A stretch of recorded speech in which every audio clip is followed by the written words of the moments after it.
welcome to the Victory Over Vices podcast, brought to you commercial-free by addictionhelp.com. I am your host, Dan Hauser, and today I sit down with Denny McLain, former Cy Young award-winning pitcher. Denny and I talk about his playing days as well as some of the more unique challenges he has faced in his life, both on and off the field. Let's get into the show.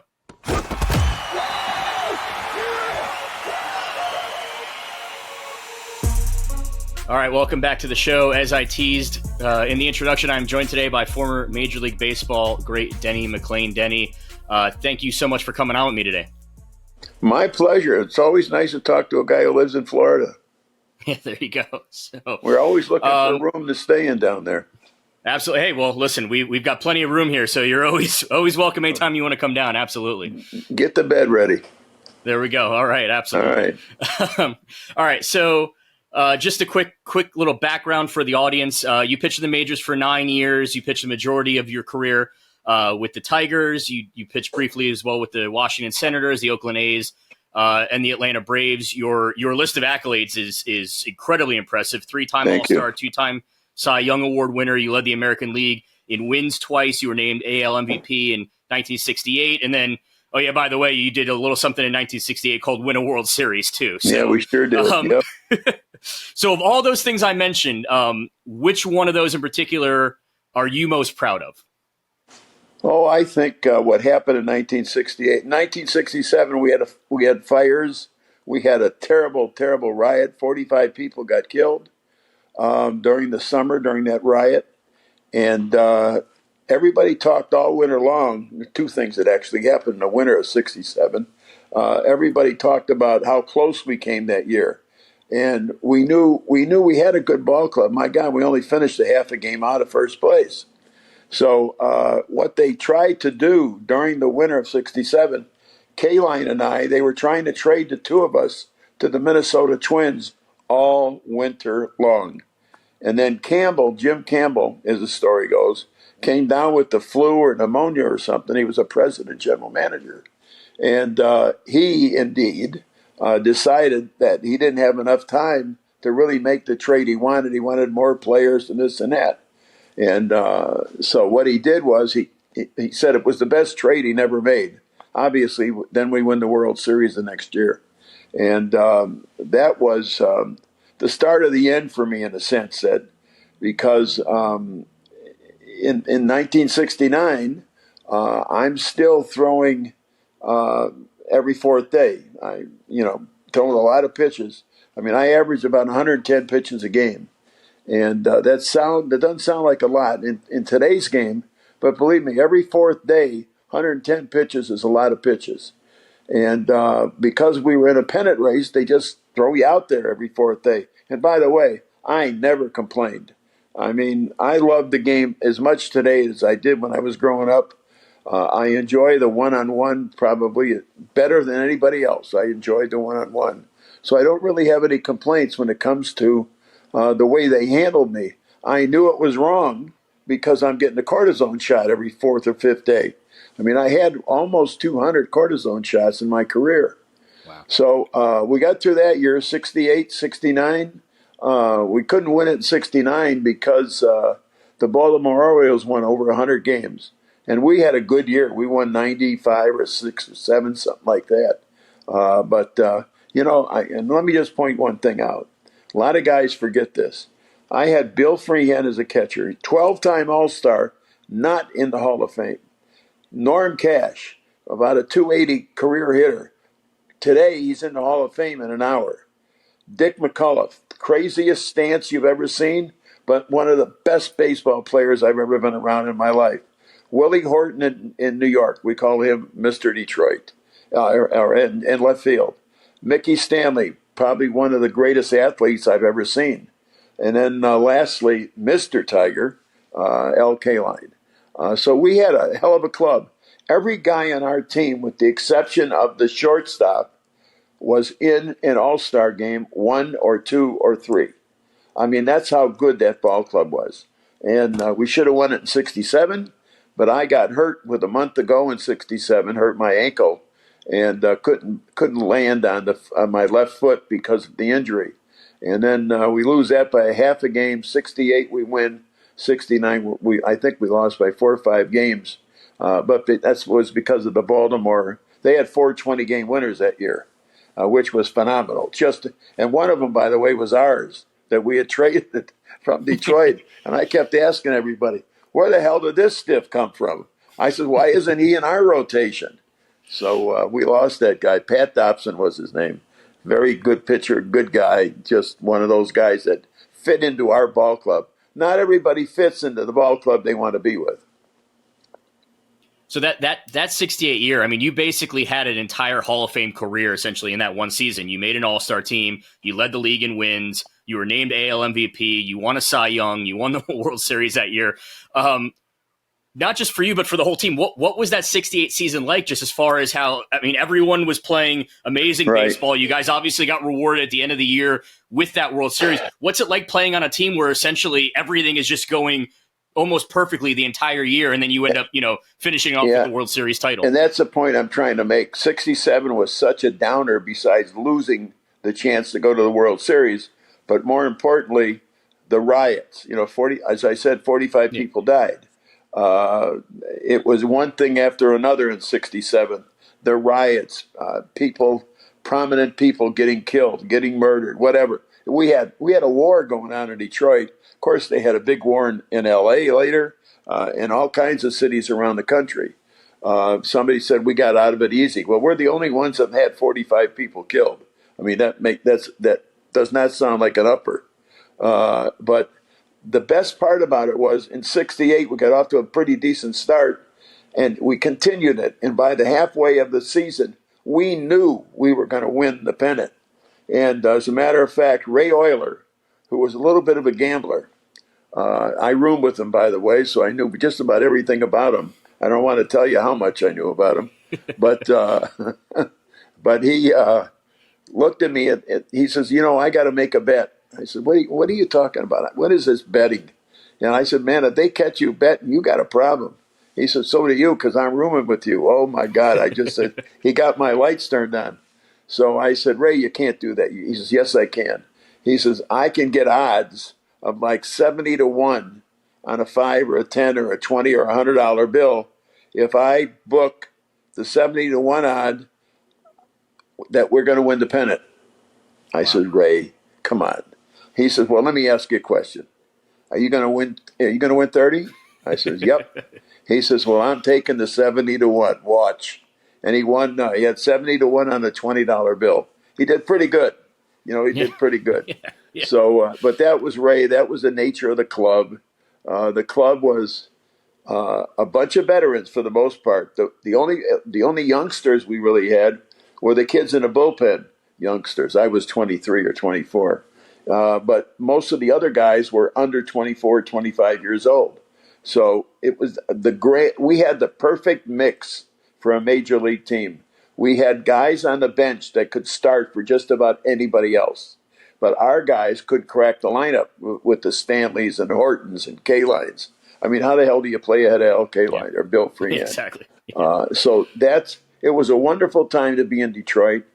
And after that, the city really bounced back. We had downtown again. We had trolleys running in and out again. We had buses running in and out again. And then the city did the dumbest thing you've ever seen in your life. We had a trolley system that went out to the suburbs, out to the northeast and to the northwest. They sold the trolley system to the Japanese. Oh, no. Because the Japanese offered $60 million for it. That's all. $60 million today is like $6 trillion. So that's what happened with us. Once we lost our trolleys, we lost our downtown. I mean, the people who didn't have cars, the city of cars had a lot of people who didn't have cars. And unfortunately, that's where downtown went, right out with it. And then we had some more terrible, terrible domestic issues. Nobody talks about this, and I think it's important to remember, especially if you're into the historical end of it. The Lions didn't help at all. I mean, I'm not talking about their players not helping. They were always around. But they didn't win. We didn't get the crowds downtown that the other cities did. There was no action in downtown Detroit. And the action we did have were fistfights. I mean, we were at one time, and I think we still are, we're known for having the worst fist fights during a football game, not with the players, with the fans. So we had a lot of things that we had to overcome. And then they started breaking up the club. They traded me to Washington. They punished me. My God, I should have jumped off a bridge.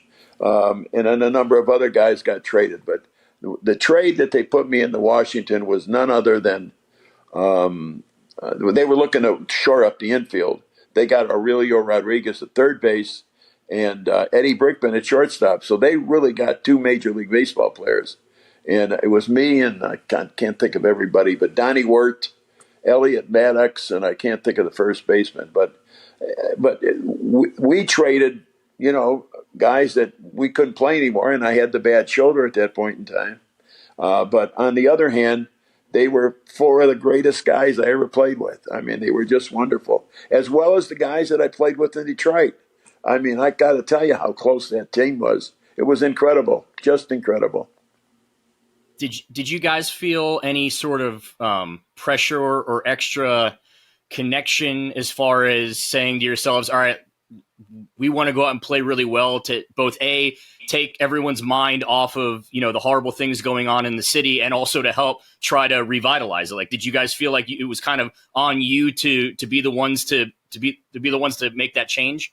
Well, of course, there was a lot of that going on because we had come so close in '67. So everybody thought we were automatic if we didn't have to go up against Baltimore or somebody or Boston. Boston won it in '67. So we just figured that we were going to be competitive. We thought we had a good pitching staff, which we did. And it finally all came together sometime after the All-Star break is when we really looked like a real serious Major League club that was going to a World Series. I mean, we never really had that losing streak. We never made errors. We caught everything. One thing that we did that they don't do today, I don't know if you remember this term, cutoff man. Mm-hmm. Remember that term? Doesn't exist anymore now, but that was anymore. A big thing. Yeah. We were the best team in baseball with the cutoff man, the best, because we had K-Line and Mickey Stanley in the outfield. Willie, not so much. But Willie, we love Willie because of all the other things he did for us. But Mickey Stanley and K-Line, I'll guarantee you this. I played with Al 9 years. Al K-Line never missed a cutoff man in the 9 years I played with him. Not once. He was unbelievable. So it's not uncommon, so we'll start with that. But you went straight from high school to the pros. What was that decision? What first off, what went into that decision to decide to go straight from high school in the pros? And then what was that kind of like in those first few years navigating as, 18, 19-year-old? Yeah. You go straight from high school and now all of a sudden, okay, you're in your career here. You're a professional baseball player now. Go play. What was that? I had signed a letter of commitment to Notre Dame. I was born and raised in Chicago and had some great years, basketball and baseball at Mount Carmel. And when it came to sign, I guess we saw like 10 or 12 teams. There were only 16 teams at the time. And we saw about 10 or 12 of them that came to the house. My dad had died 4 years earlier. So it was me and my mother was a Polish Jew. Just think of that. My dad was Catholic. My mother was a Polish Jew. And you talk about funny stories. I could go on for hours and hours. And we went through about 7 teams. And the 7th team, the Yankees showed up. Now, I'm the biggest Mickey Mantle fan in the world. Even today, I am the biggest Mickey Mantle fan. That was my guy. And so the Yankees come there, and the guy's by himself. He's got nobody riding with him. Everybody else who came with 3, 4, and 5 people. So he sits down and he crosses his legs, and I didn't notice it, but my mother did. He had a hole in the bottom of his shoe. He's driving this beautiful Cadillac, 4-door Cadillac. So after he leaves, because the guy said, well, I've got a check here for $17,500. And I'm prepared to give it to you if you want to sign the contract now. And the scout said, I'm ready. Here's a pen. I'll even get a notary down here. Hell, I didn't know what a notary was. So the next thing I know, he is standing up, and my mother said, well, we want to think about this for a couple of days. And I'm thinking, she said, don't let the guy get out of the house. And now she's letting him go. That's all I'm thinking about. So here's 17.5. We don't have any money. I got me, my brother, and my mom. And she worked at Jewel T, big food like chain like Kroger. And so when the guy leaves, I said, Mom, I've never used a bad word in my life with you. What the hell were you thinking about? You let him walk out of here with $17,500. It would have paid off the car. It would have paid off the house. It would have bought us some clothes and great food and everything else. She says, you missed it. That's how naive you are. I says, oh my God, what did I miss? She says, you didn't look at his shoes. I said, Mom, what do you mean shoes? He had a hole in the bottom of his shoes. If he can't afford a brand new pair of shoes, you think that check is good? Think about that. Yeah. No, I mean, 17.5 wow. 17.5 out the door. The next group were the Chicago White Sox. They came in, and the guys who came in were Nellie Fox, who's a Hall of Famer, and the president of the club, Mr. Comiskey, and a general manager who I can't remember, somebody Hall, I think it was.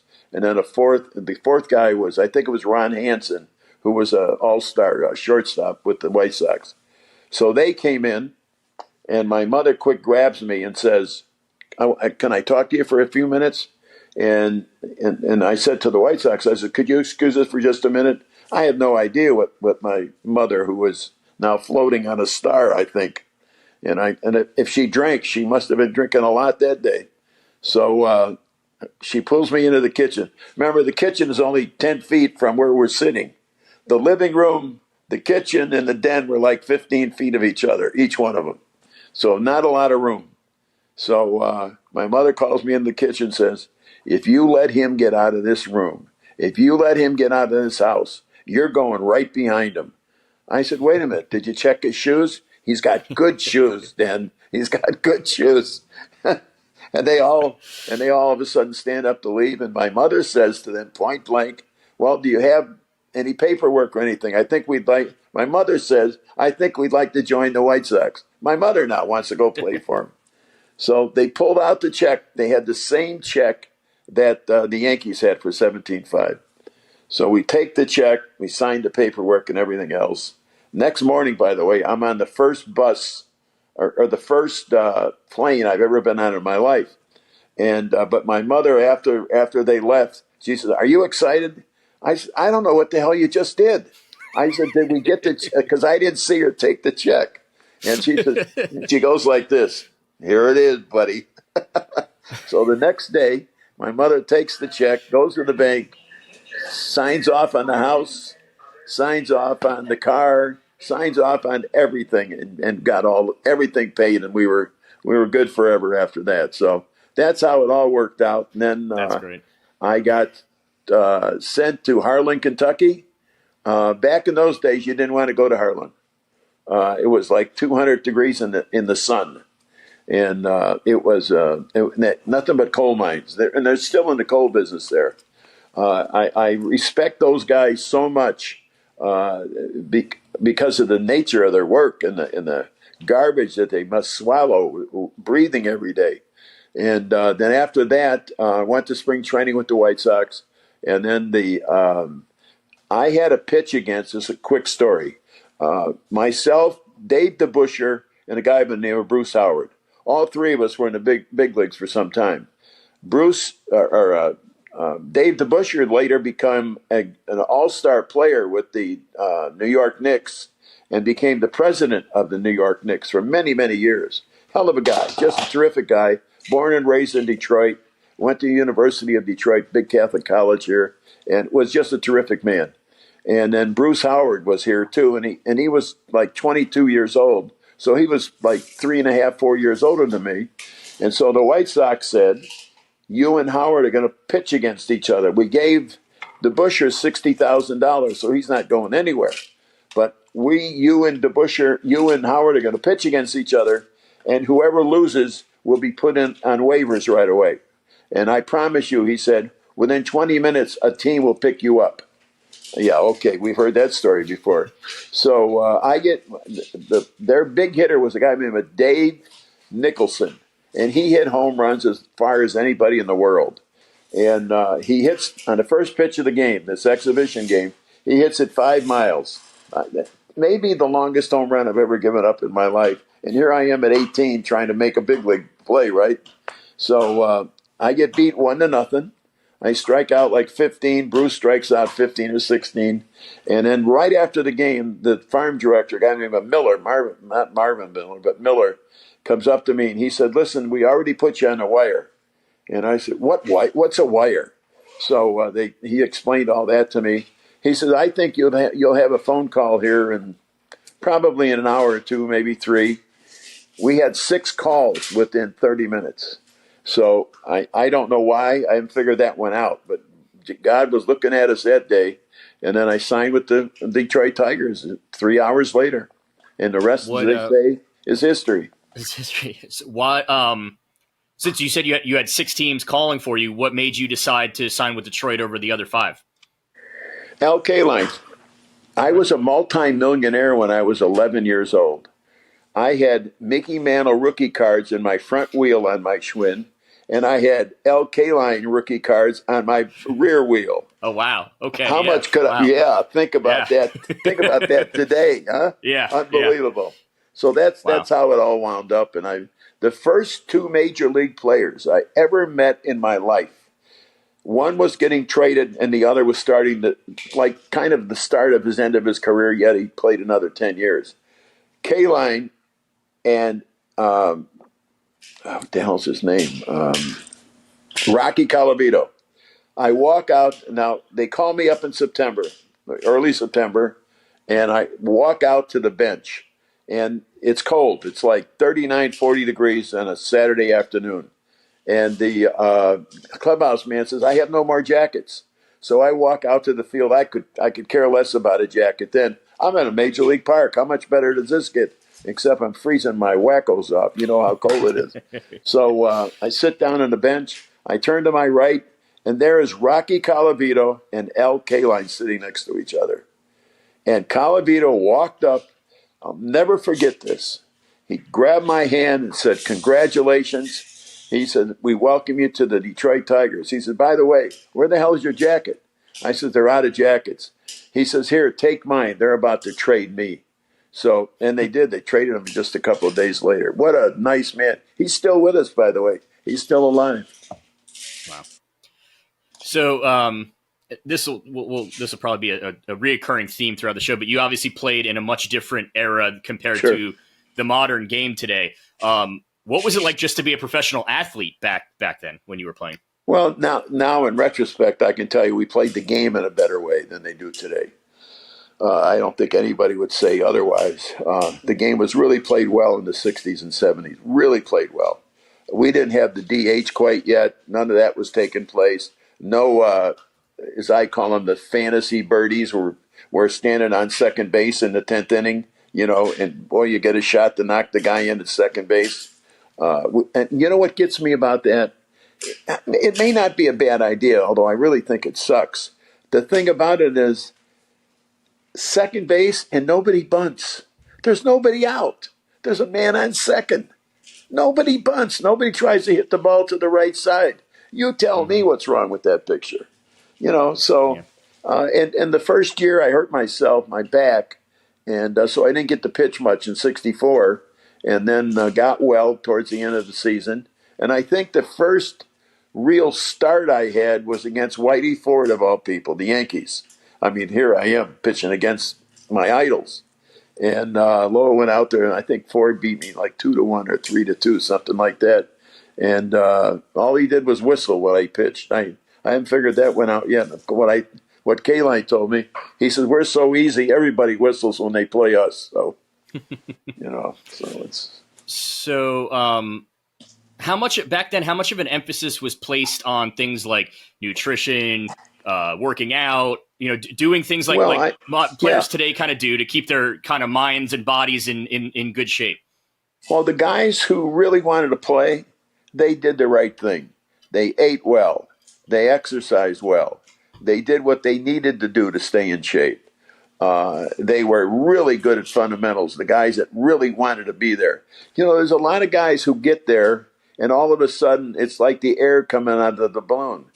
Oh, boy, I finally made it. And then they start taking things for granted. And then their average when they got there was 280. Now it's 240, 230, 220, and it keeps going down. It's almost like you have to start over if you're going to come on board with that attitude. So I cannot say that guys did not work out. The guys that, this is a terrible thing to say about my pitchers, but the guys that didn't work out a lot were the pitchers. Because every time we went to spring training, we had to run 30 or 40 laps before we could go and take a shower and go home. I mean, we all get tired of running. And in the sand in Florida, you get them damn shin splints, and they last for about 3 weeks, and they're hell. And so you had to battle your way through that and then try to stay healthy that way. Try to find more firm ground. I mean, but the Tigers, they had a good organization. They just didn't have a lot of talent in the minor leagues. And then, of course, they made some deals. Lolich started to pitch better. Joe Sparma, who was a quarterback at Ohio State, Joe started pitching a little bit better. Joe, not only the quarterback, but he threw the ball. I'll tell you, I think Sparma threw the ball harder than anybody I've ever seen, with the exception of Sam McDowell. And McDowell, nobody threw the ball harder than Sam. And Sparma, when he go out there, he just throw and throw and throw. And the problem with Joe is he had no idea where that little white pill was going. So if you were hitting off of him in batting practice, you wore a helmet, you wore heavy clothing, you wore everything that couldn't kill you. So, but he was fun to be around. He's just one of those guys. He was a typical Italiano, cigars and wine every night. There you go. Yeah.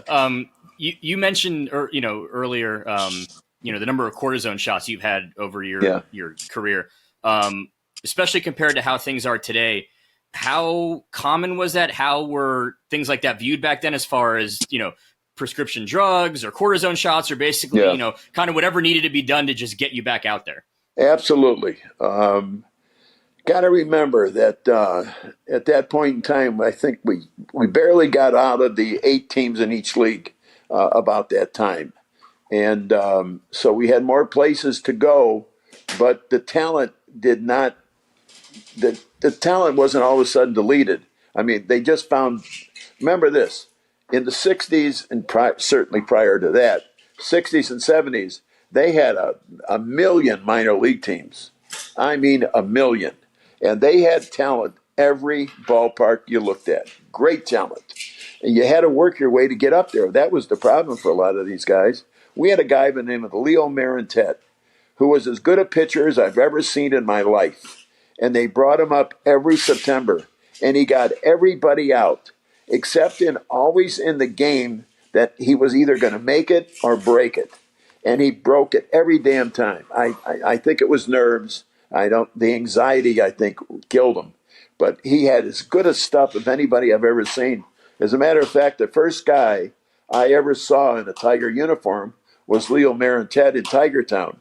And I'm standing next to the farm director. And Ed Catalinas was his name. And I looked at Mr. Catalinas and I said, Mr. Cat, after watching Leo throw for about 10 minutes, I mean, the guy had great stuff. And I had never seen a slider before in my life. I had never seen a curveball before in my life. I had one pitch, a fastball. And Catalina said, don't you worry about it. You're going to be fine. You're going to be fine. And when Leo would get to that point, he'd get his wackos knocked off. Sparma the same way. So I think it was anxiety. I think they had great stuff to be a major league pitcher, but the systems that were in place were not conducive to teaching somebody how to pitch. And nobody ever taught philosophy in pitching.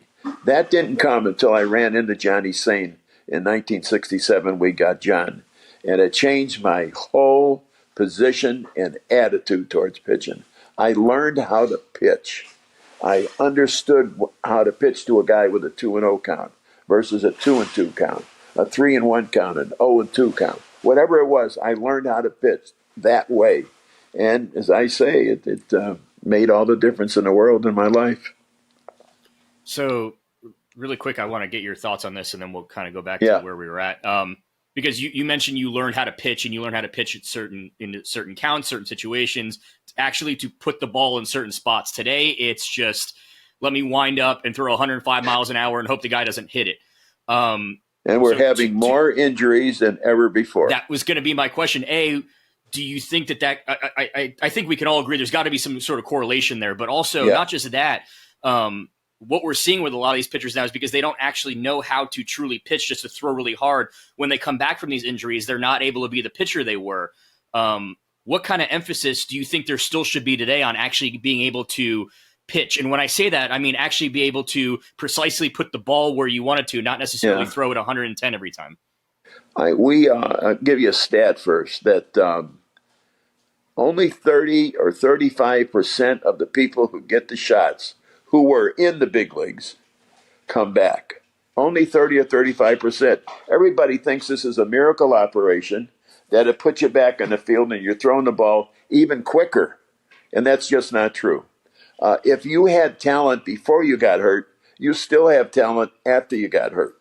I mean, look at the Verlanders and Scherzers and guys like that. They all come back with great stuff. The stuff just doesn't last as long as when it was natural stuff. It doesn't last that long anymore. You know, you're doing more things, you're throwing more breaking balls, which is the death, by the way. The death of a pitcher is throwing more sliders and curveballs. There's nothing worse. And I try to tell every young man I see, stick that curveball in a place where the sun don't shine, and stick that slider in the same place. And when somebody you meet can throw a real slider and or a real curveball, that's when you know you've got a chance. And if you can't, then go become a doctor. I said, both deals got good futures to them. Yeah. So going back to where we were as far as the way injuries were viewed and handled, whether it was cortisone shots And by the way, when you got hurt in the 60s and 70s, you were on a short leash of getting released. Mm-hmm. I mean, we had no operations, none whatsoever. If you wanted to get a rotator cuff fixed, you couldn't. You had to take more cortisone. They said Koufax started this, and I used to tell him he was full of poo-poo. I said, you got guys throwing fastballs in the game, curveballs. I said, first of all, nobody's got your fastball and nobody's got your curveball. My God, he threw a 90-mile-an-hour over-the-top curveball. Try to hit that. Just anybody hit it. And he was the exception to every rule there was in baseball. But the thing about it is there were no operations. There were no exercises. I later found out, before I really lost it, when things really started to go bad with my arm, I started bowling 100 lines a day during the winter, from late October right through the first day of spring training. 100 lines a day with the exception of Sunday. My wife would have killed me if I was bowling on Sunday.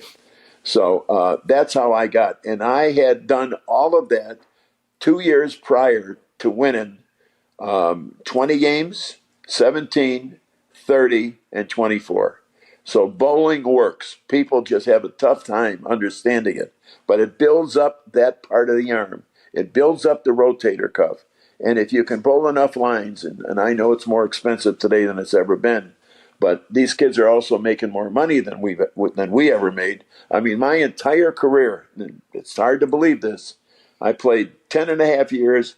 I made $440,000 my entire career. I didn't make $100,000 till after I won the Cy Young twice. I mean, you would think you'd get a little bump there once in a while. And in fact, that's basically what the vet minimum today is, essentially right around there. So. Well, the minimum today is $700,000. Okay, so even more than that's so. Because there was no real operations or no ability to take time off to deal with injuries like there were today. Was it fairly common for guys to, whether it was drugs or pills or whatever, turn to whatever they needed to do to numb the pain so they could get back out there? Was that a fairly common thing? People keep telling me that there was a lot of marijuana at the time. I'd never smoked a cigarette in my life, and I've never had a cocktail in my life. That was just my father who would have killed me had I ever tried either one of them. I would have never pitched. But you know, you pick and you take the girl who you took to the dance. You take her home, right? That's what you're supposed to do. And if you stay with that general rule, you will do well. I really mean that. And the kicker with working out for a pitcher is you don't go out there and throw 50 breaking balls. You throw about 25 fastballs, decent fastballs. I'm not saying wind it up and let her go. I'm talking about 50 to 60%. And that works. That works big time. Because by throwing it about 50%, you will know if you've got anything wrong with your shoulder or your elbow or your back. You will know pretty quick. And then, of course, pain is the greatest denominator when it comes to pain. If you're going to have a warning of any kind, it's going to be pain in your arm.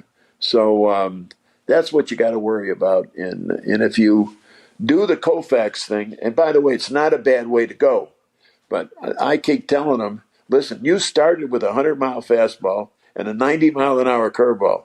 I says, nobody else in the history of the game has ever done that.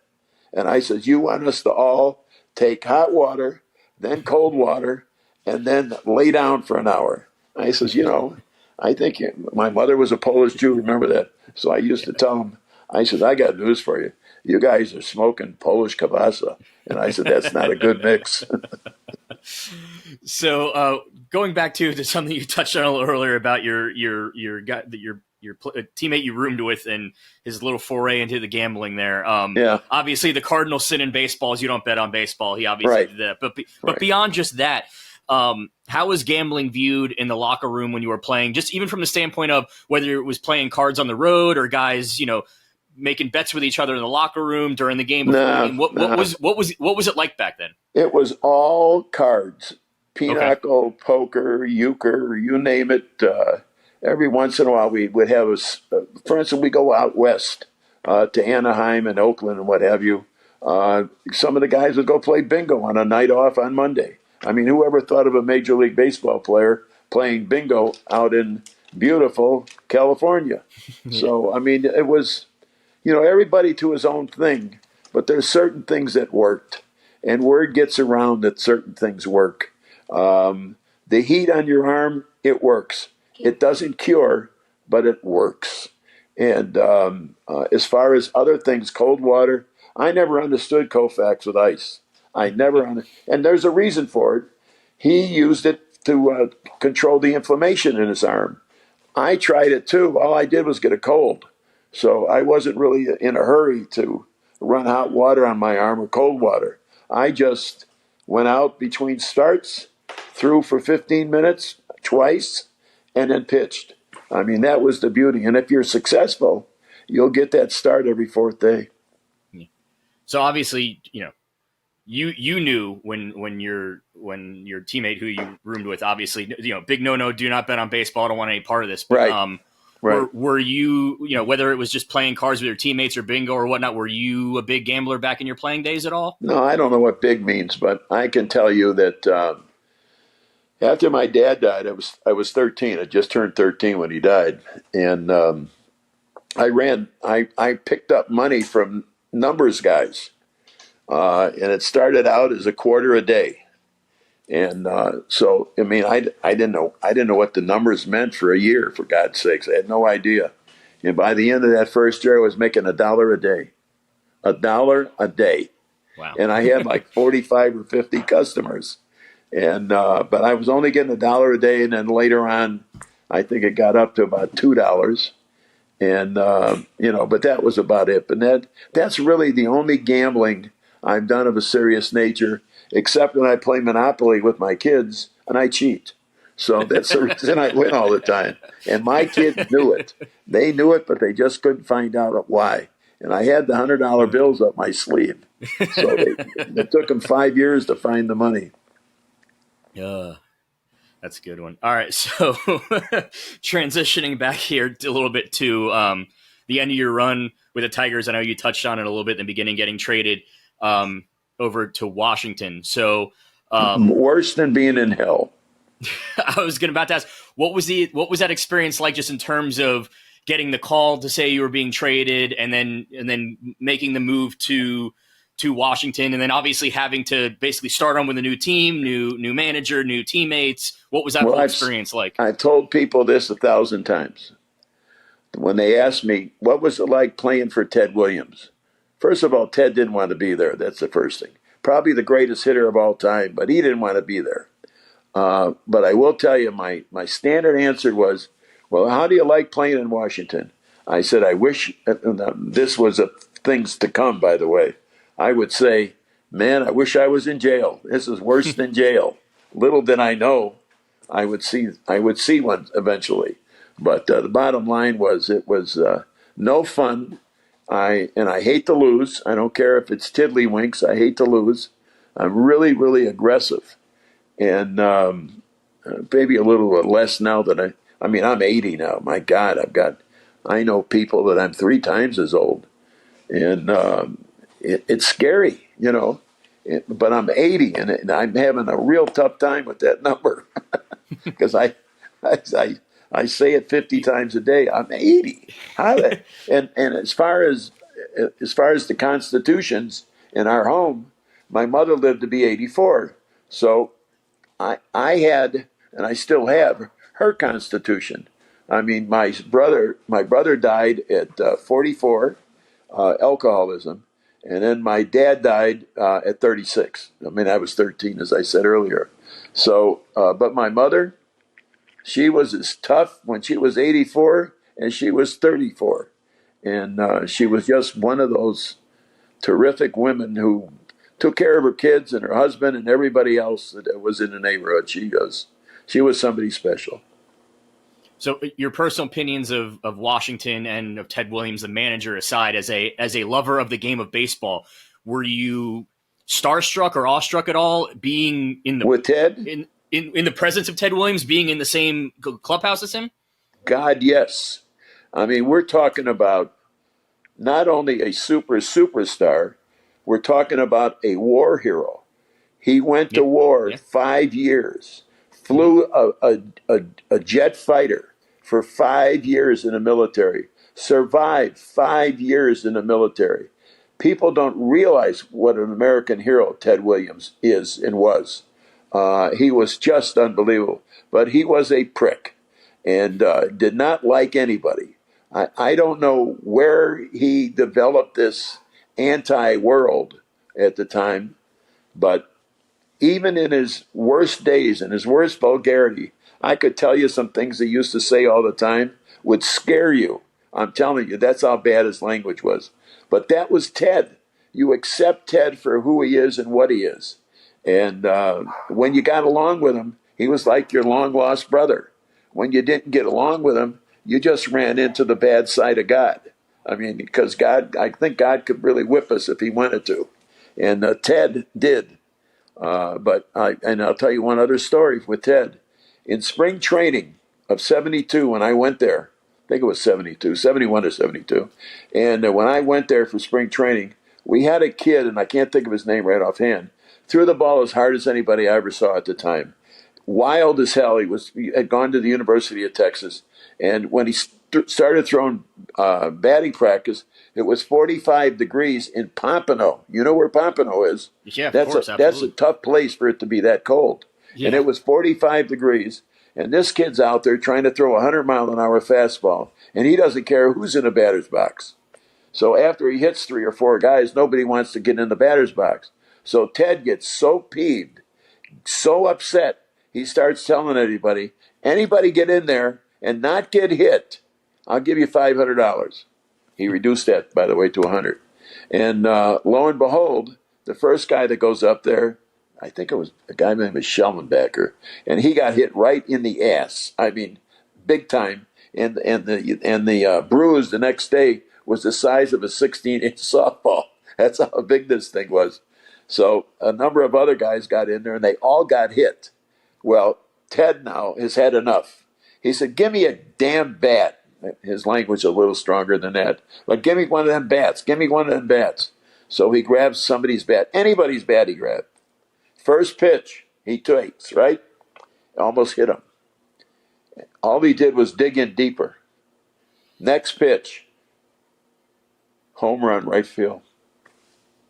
The second pitch. We hadn't seen him swing a bat all spring training. Hits the ball out of the ballpark. And everybody who was there, and there's a lot of guys still alive from that team, they'll all tell you the same story. He knocks the ball out of the park.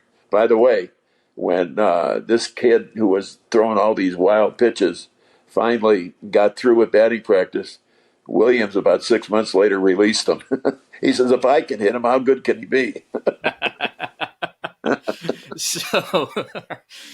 So after Washington, you go to Oakland, and I bring this up because, as we learn, this will be the last year that the A's are going to be playing in Oakland. Whether they end up eventually going to Vegas or not, we'll see what happens. But as somebody who's a lover of the game and somebody who played for the team, what are some of your thoughts on the A's leaving Oakland?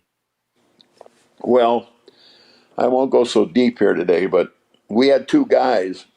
We went on strike with Oakland. And that's how we started to manage to get better terms, better conditions, better a whole bunch of stuff. The money got better and things like that. And the problem with Oakland was we had people on that baseball team when we went on strike that the first thing they did after we held our clubhouse meeting every morning while the strike was going on is they called Charlie Finley, who was the owner. I mean, listen, we're supposed to be like a family, and lo and behold, these two guys could not get to a telephone quick enough to call Charlie Finley so he could tell them what we talked about that morning.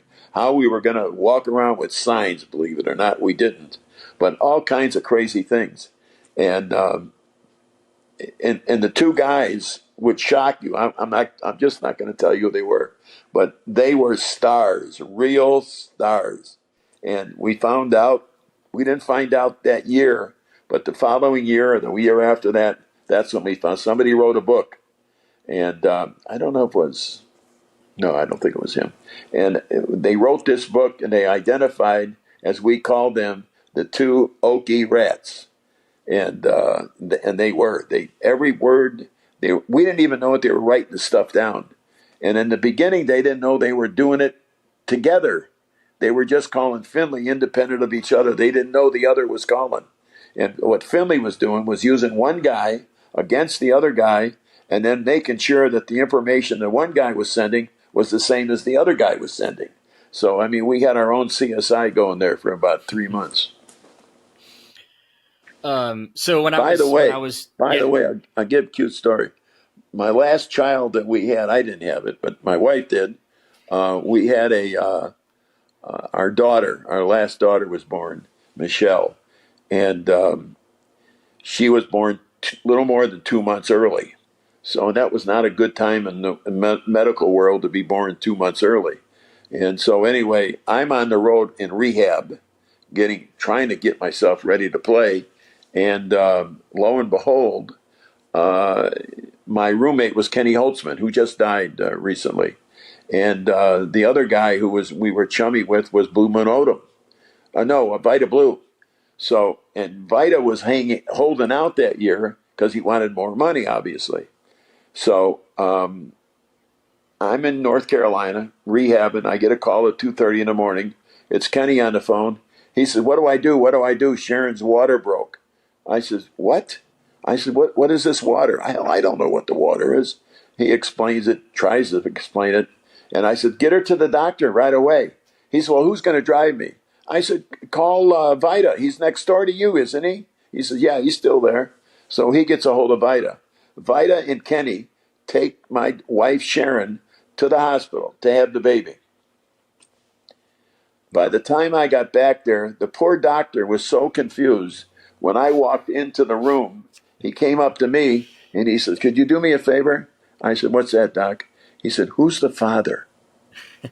I said, what do you mean, who's the father? He says, well, he says, you guys don't look Jewish. I'm Jewish. And the other guy's black. He says, who's the father? I said, you're not going to believe this, Doc. I am. I'm the father. So we settled that. But now Kenny Holtzman became the godfather of my daughter. So that's the way it all wound up. In fact, Blue Moon or Vita just died too recently. Did I read this correctly? So when you were done playing in the majors, you played for one season in Canada?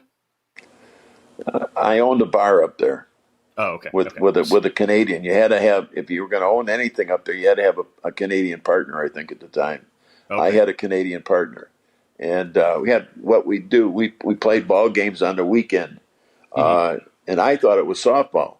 When I Okay. get up there, they're playing hardball for God's sakes, and I'm catching. Oh, That's wow. how bad. Listen, that's how Had bad you the had you team. played catcher before? When I was a kid, yeah, Oh, okay. yeah. Okay. But I mean, bottom line is, I'm 30 something years old at that point in time, 40 years old.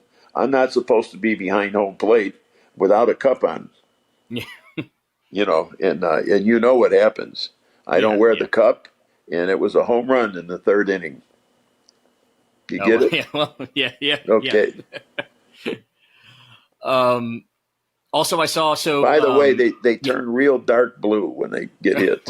There you go. Yeah. No, I can attest to that. So, um, I was reading as well too. So you are a musician. You're a big fan of music as well. I am an organ piano player. Yeah, I got a So degree in music.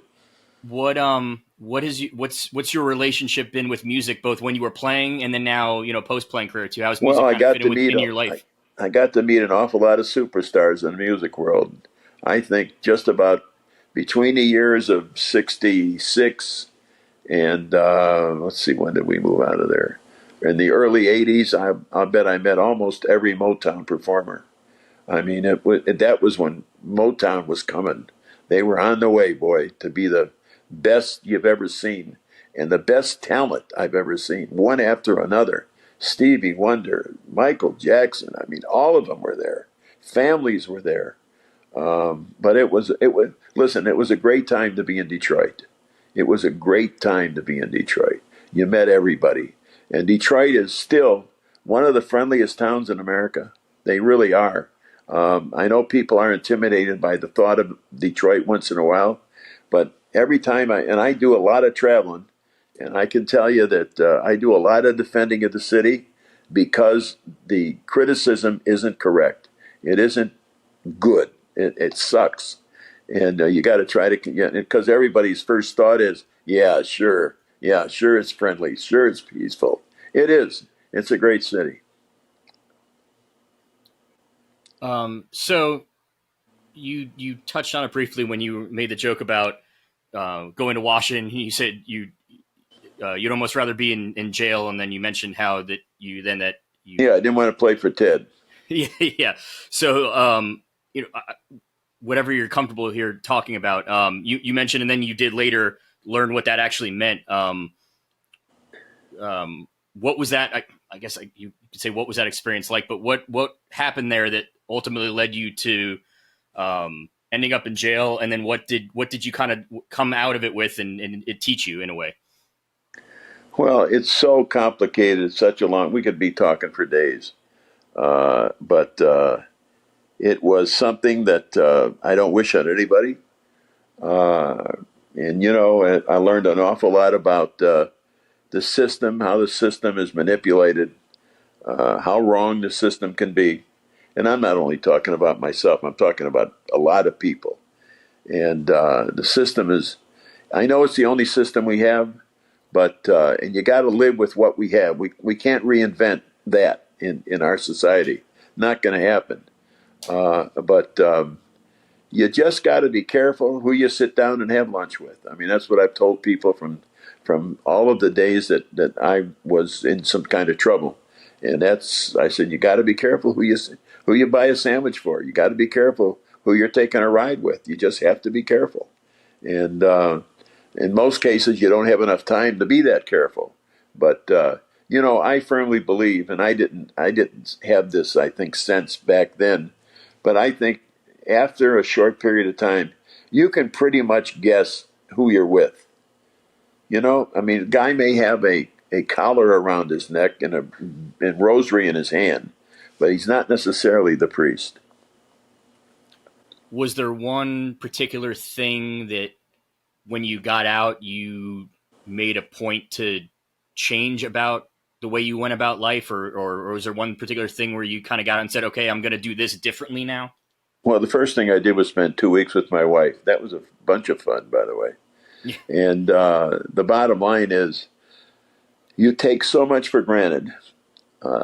You think you can get back to where you were, which is absolutely impossible. You can have a lot of success afterwards. There's no question you can. And I will say this: I've had more opportunity than 100 people, and I thank God for that every day. And my wife is the one that got me to believe that, and because I think at any one time she could have thrown me out of the house real soon, real easily.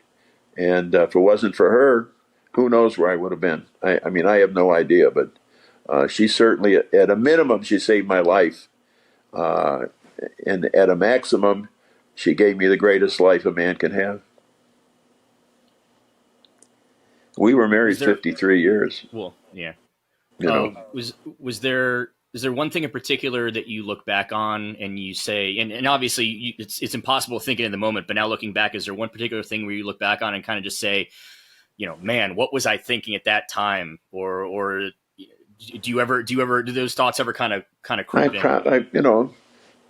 I probably did that 100 times.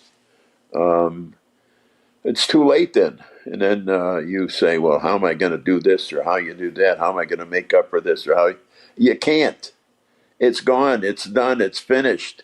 You can only start from that day forward to try to show and to prove to people that it isn't what it looked like. It isn't what it was. I mean, that's where you got to be in this thing, because you cannot finish the rest of your life in the dumps. I know a lot of people, used to know them, who committed suicide, and they didn't have half of my problems. And, if you've got a strong family, you got good kids, you got a good mom, good father, whatever else you need, that's what puts you on the right street. And then you got to hold yourself on the street. And believe you me, when you hear some snide remarks from people and you can overhear them, it's not so funny. It's not funny at all. I mean, I've been roasted by 1,000 people. I mean, I'll go to every roast they want to do. And it's all funny. Until somebody once said, yeah, it's all funny until it's not. Yeah.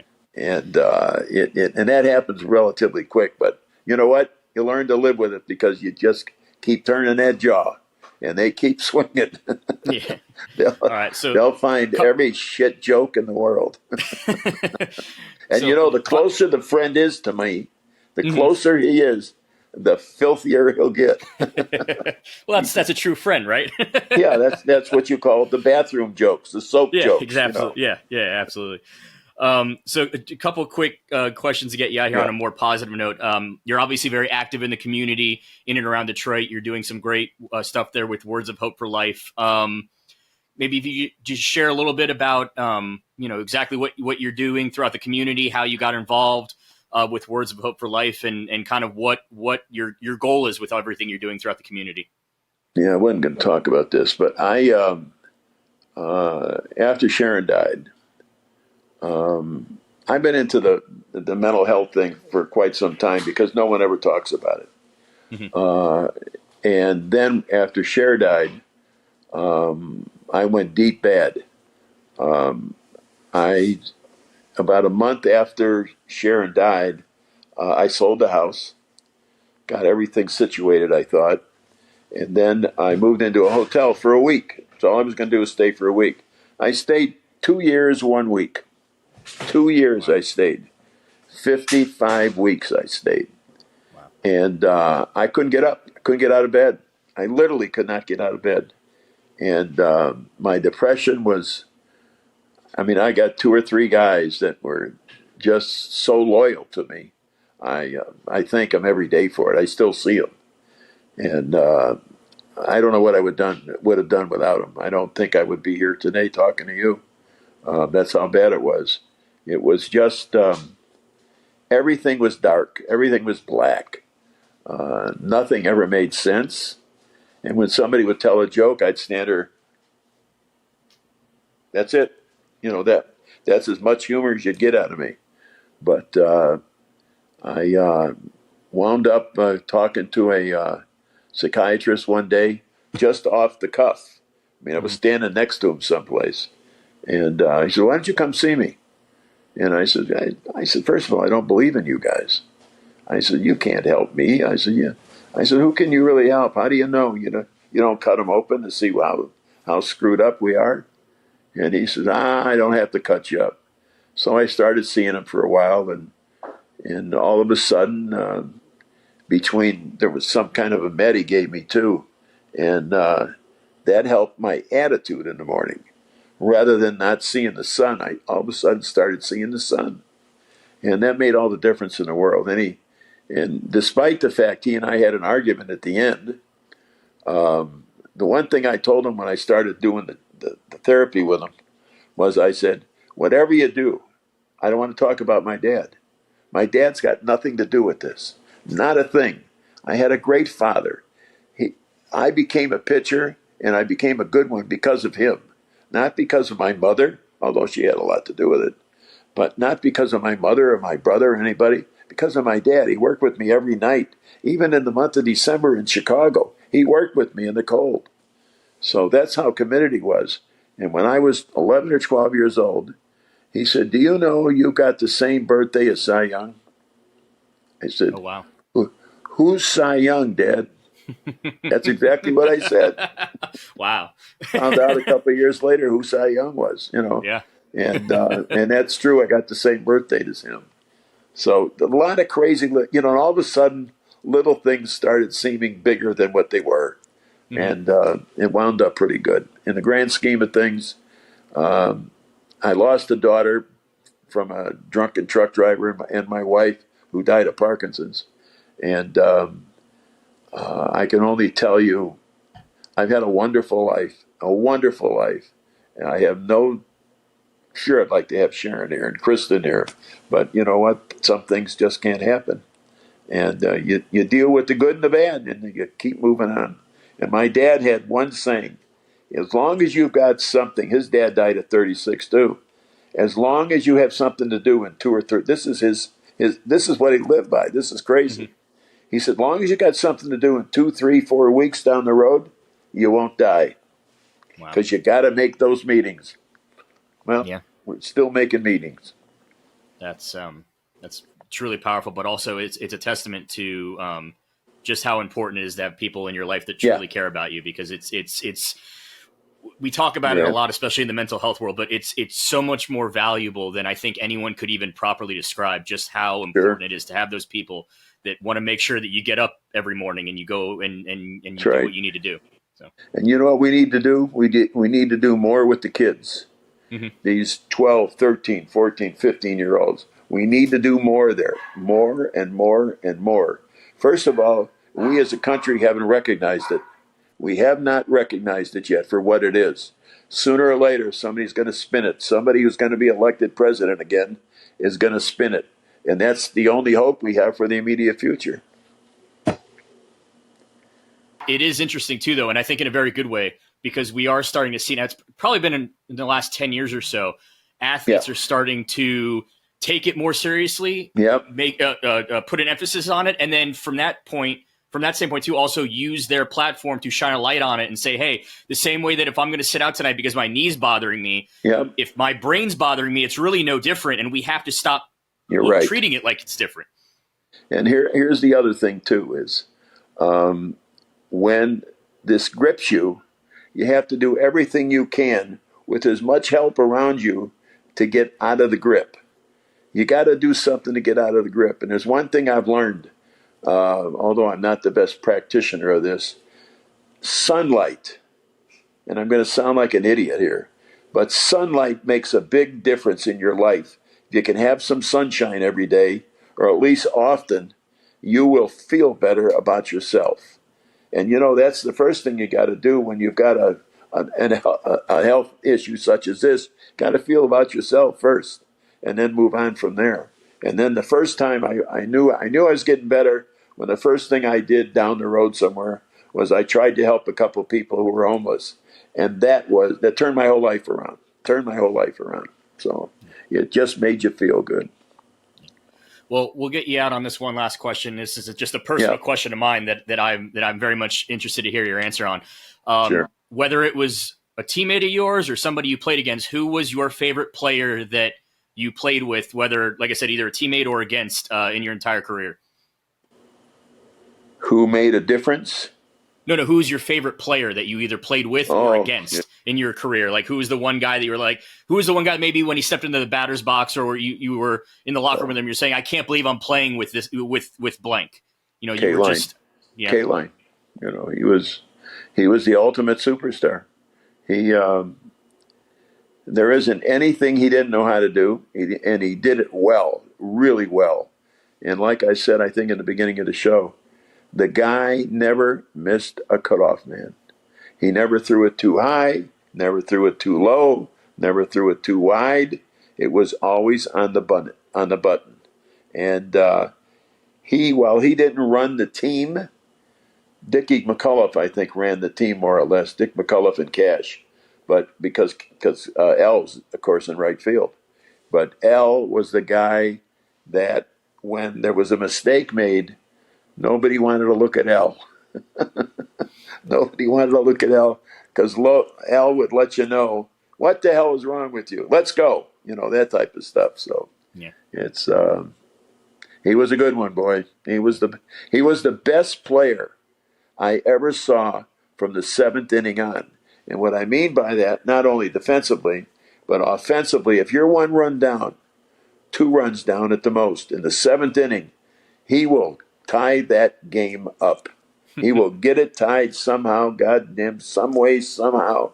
He would get it done. The best I ever saw it. My 30th win, I was 1 run down in the 9th inning. And K-Line come up, I think he was the first or second hitter. Next thing I know, he's scoring the tying run. Next thing I know, we won the game. Yeah. And it was all because of him running the bases.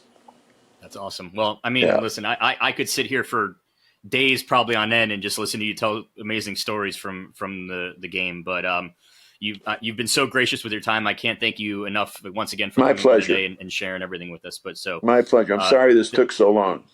No.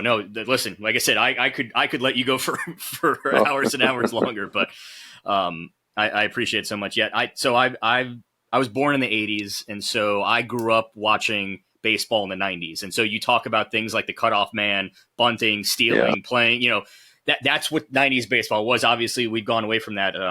So I'm a Reds fan. My favorite player, I've been in Cincinnati all weekend. Oh, wow. Awesome. So my favorite player, kind of this new group is Ellie De La Cruz, because he reminds me of those 90s players. He'll lay down a bunt. Every time he gets on base, it's basically he's going to steal at least one base. He stole home in a game the other day. So, he's kind of bringing back the old school way of the game of it doesn't have to be pretty as long as you're getting on base and scoring runs. That's all that really matters. It doesn't have to be a 500-foot home run every time. I'm 36. I was born in 87. Jesus, I've got underwear almost 3 times as old as he is. My God almighty, Jesus. But I'm a lover of the game. Well, I'll send you some if you want some. There you go. But anyway, no. So it's nice that I think with the fact that is that where you live, Cincinnati? No. So I'm you're born in Florida. I'm born and raised in Florida. Yeah, I grew up a Reds fan because my dad was a Reds fan. Even though, ironically enough, my dad actually was from Philadelphia, but growing up, the first game he ever went to was a doubleheader against the Reds.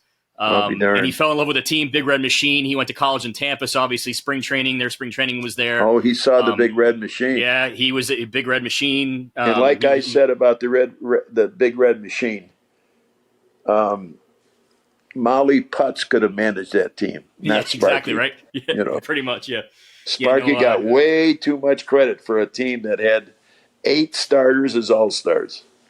Yeah. No, he passed this past year, but he's the reason why I'm. How old was he? He had just turned 71. It was completely unexpected, unfortunately. Young, very young. Yeah, his neighbor called me on a Monday and said that he hadn't seen him all weekend, which was odd for him because he was usually always out and about. And I went by the house, man. and it was Yeah. unfortunate. He had basically a heart attack in the middle of the night. But he's the reason why I'm into sports. He's the reason why I'm a massive Good sports for nerd, you. and I know stuff from 30 years before I was born, even. So, Yeah. But Well, carry yeah, the no, mantle. Carry the mantle high. Just do that. absolutely, yeah, no, but so I'm a Reds fan because of him, and I'll always be a Reds fan till the day I die because Good. of him. But it's actually nice though. I think because they got rid of the shift, we're starting to see some of, at least on the offensive side, we're starting to see some more of the old school baseball come back, where you're actually putting more emphasis on just getting on base and moving runners across. Yeah, this thing moving, stopping the shift is a joke. My father-in-law, who was Lou Boudreau, Lou is the one that invented the shift. Oh, okay. Because the shift, the first time, was put on for Ted Williams. And everybody looked at Lou and said, "What the hell are you doing?" Yeah. He says, "We're going to shift this guy. Only hits the ball one way and never hits the ball to left field. Never does he hit it to left field." And they, it's like Lou said. He said, "We didn't get him out either. I don't care if he stood on his head. He was going to go 3 for 4. He was something." That's great. All right. Well, thank you so much again. All right. You take care of yourself.